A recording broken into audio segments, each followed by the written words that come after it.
오늘 본문 1절에 보면 저녁 때 두 천사가 소돔에 이르러 소돔 성문에 있는 롯을 만나게 됩니다. 롯이 앉아있는 성문은 어떤 곳인가 하면 연구 자료를 찾아보니까 성문은 그 도시의 가장 중요한 공공장소였습니다. 고고학자들은 성문 주변에서 넓은 광장과 의자가 놓인 흔적을 발견하곤 합니다. 이곳은 시장이 열리는 상업의 중심지였고 장로들이 모여서 재판을 하는 법정이었습니다. 그리고 유력한 자들이 모여서 도시의 중요 안건을 논의하는 정치의 중요한 거점이었습니다. 룻기 4장에 보면 보아스가 기업 무르자를 만나 단판을 지은 곳도 바로 이 성문이었습니다. 지금 롯이 소돔 성문에 앉아 있었다는 것은 롯이 더 이상 소돔에 잠시 머무르는 나그네 주변인이 아니었다는 의미입니다. 그는 소돔이라는 타락한 도시 시스템에 깊숙이 들어와 있어서 나름대로 발언권을 가진 이제 주류 사회 일원으로 자리 잡고 있는 듯 보입니다. 시편 1편 1절을 보면 복 있는 사람은 오만한 자들의 자리에 앉지 않는다고 했는데 롯은 죄악이 관영한 소돔의 중심부 그 권력의 자리에 앉아 있는 모습을 보게 됩니다. 영국의 설교가 찰스 스펄전은 롯에 대해서 이렇게 평가했습니다. 그는 소돔에 살면서 소돔 사람처럼 되지 않으려고 애썼지만 결국 소돔의 성문에 앉음으로써 자신이 세상과 얼마나 가까워졌는지를 스스로 증명하고 말았습니다. 오늘 우리도 롯이 앉아있던 그 위험한 자리를 한번 돌아보고 위기의 순간에 찾아오신 하나님의 강권적인 사랑의 손길을 묵상하며 함께 은혜를 나누기를 원합니다. 오늘 본문 1절에서 3절을 보면 롯은 나그네로 온 두 천사를 알아보고 영접합니다. 그리고 롯은 간청하여 천사들을 집으로 모시게 됩니다. 그러나 진짜 문제는 4절부터 이어집니다. 소돔 백성들이 노소를 막론하고 원근에서 다 모여 롯의 집을 에워쌌다라고 위험한 순간을 자세히 묘사하고 있습니다. 여기서 노소를 막론했다는 것은 그 사회의 죄악이 어른 세대부터 다음 세대까지 할 것 없이 모두가 타락했음을 보여주는 장면입니다. 그들은 상관하겠다, 즉 집단적인 성폭력을 가하겠다고 말도 안 되는 위협을 지금 하고 있는 상황입니다. 이 절대절명의 위기 상황 속에서 롯이 내놓은 대안은 더 말도 안 되는 내용이었습니다. 8절을 보면 롯은 자신의 사랑하는 두 딸을 폭도들에게 내주겠다라는 말도 안 되는 대안을 내세웁니다. 이것은 딸을 둔 아버지의 입에서 나올 수 없는 끔찍한 말이었습니다. 손님을 보호해야 한다는 중동의 환대 문화를 감안하더라도 이것은 말도 안 되는 타락한 제안이었습니다. 이것을 두고 기독교 변증가 프란시스 셀퍼는 이 장면에 대해 롯은 세상의 기준과 하나님의 기준 사이에 타협하다가 결국 선과 악을 구별하는 감각조차 마비되어버린 비참한 신앙인의 초상이다라고 지적했습니다. 롯은 소돔에 거하면서 타락한 도시를 변화시키기는커녕 도리어 소돔의 악한 가치관에 물들어 가정까지 파괴해버리는 범죄자로 전락하고 있습니다.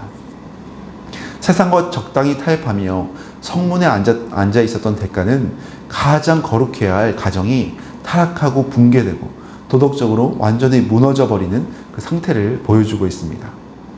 우리는 종종 내가 세상에서 성공하고 높은 자리에 올라가면 성문에 앉으면 선한 영향력을 끼칠 수 있다라고 착각합니다. 하지만 복음의 능력 없이 거룩한 구별됨 없이 그 자리에 앉으면 어떻게 되겠습니까? 누구나 롯처럼 세상의 죄악 앞에서 흉내내기도 부끄러운 이 비겁한 타협한 이 죄악 가운데 무력한 존재가 될 수밖에 없습니다. 롯은 이 악한 폭도들을 설득하려 했지만 돌아온 것은 조롱과 위협뿐이었습니다. 그래서 9절에 보면 소돔 사람들은 너는 여기 들어와서 사는 이방인 주제에 우리의 법관이 되려 하느냐 라며 롯을 밀치고 문을 부수려 하는 그런 폭동을 일으킵니다. 이것이 세상 악한 문화의 본색입니다. 우리가 세상과 비슷해지려고 노력할 때는 친구처럼 잘 대해주지만 우리가 영적인 바른 기준을 내세우며 복음을 전하려고 할 때는 세상은 가차없이 우리를 향해 공격해올 때가 있습니다. 롯은 지금 위협 가운데 죽음의 문턱 위에 서 있습니다. 소망이 없는 그 상황입니다. 그런데 바로 그 순간 놀라운 반전이 10절에 일어납니다. 10절에 보니까 그 사람, 천사들이 손을 내밀어 롯을 집으로 끌어들이고 문을 닫고 라고 말씀합니다. 롯이 천사들을 지킨 것이 아니라 오히려 천사들이 롯을 지켰습니다. 롯의 어떤 설득이나 희생이나 딸을 내어주는 대안이 그를 구원한 것이 아니라 오직 외부로부터 온 하나님의 사자들의 강권적인 사랑의 손길이 롯을 낚아채어 죽음의 자리에서 생명의 자리로 옮겨놓는 은혜를 베풀고 있습니다. 이 모습은 우리를 구원하신 예수 그리스도의 구원의 은혜를 묵상하게 해줍니다. 우리는 롯처럼 매일 세상의 성문에 앉아서 적당히 즐기고 적당히 타협하며 살아가기를 소망할 때가 많습니다. 그러나 죄의 문제가 우리를 집어삼키려 할 때 우리는 내 힘으로 스스로 내 방식대로는 그 문제를 해결하려다가 오히려 더 깊은 수렁에 빠질 때가 많습니다. 그때 우리 주 예수 그리스도께서 십자가의 보혈로 우리에게 손을 내미시며 사랑으로 인도해 주십니다. 우리가 의로워서가 아니라 우리가 지혜로워서가 아니라 전적인 하나님의 은혜로 우리를 세상의 한복판에서 끌어당기심으로 주님의 품 안으로 강권적인 사랑의 손길로 인도해 가신다는 겁니다. 에베소서 2장 8절에도 보면 너희는 그 은혜에 의하여 믿음으로 말미암아 구원을 받았으니 이것은 너희에게서 난 것이 아니요 하나님의 선물이다 라고 말씀합니다. 주님의 전적인 은혜로 하나님의 선물로 우리는 구원함을 받아 은혜 가운데 살아가고 있습니다. 오늘 본문 말씀 마지막 11절에 보면 천사들은 롯을 끌어들이고 문을 닫은 후에 문 밖의 사람들의 눈을 어둡게 하여 문을 찾지 못하게 했다고 나옵니다.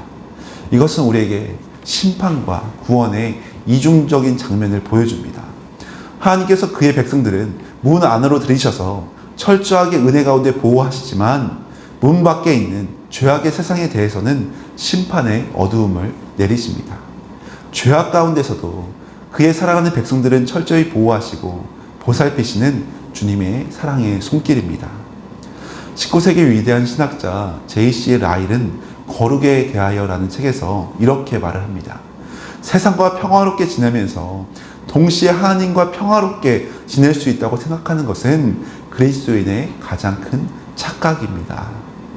오늘 본문의 롯 또한 그 착각 속에 살았던 인물인 것 같습니다.